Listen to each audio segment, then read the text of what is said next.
lakini ameongozana na wajumbe wa halmashauri kuu ya taifa kutoka mikoa mbalimbali. Makamu anaweka udongo kushiriki ujenzi. CCM oye! Mama Samia oye! Ujenzi oye! Mheshimiwa Wasira oye!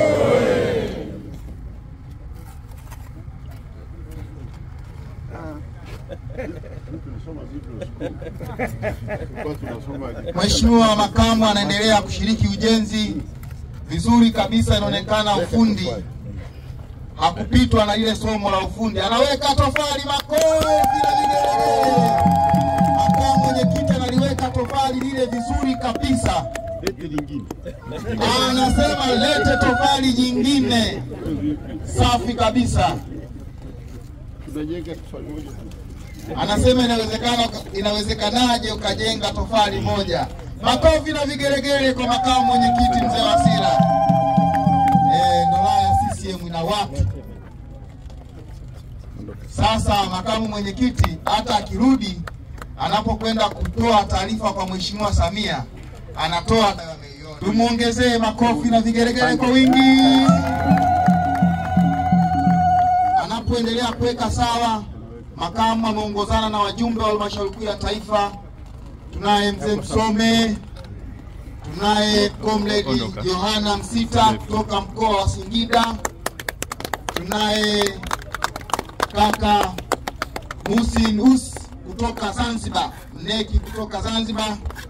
Tunawakaribisheni sana mkoa wa Songwe, hasa wilaya ya Mbozi. Mheshimiwa Makamu mwenyekiti anaendelea kuweka udongo kwenye matofali aliyoyaweka. Tuendelee kumuongezea makofi.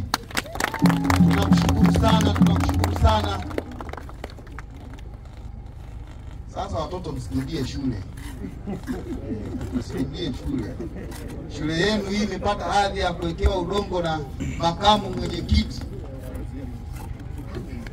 Hii ni heshima hali ya juu mno.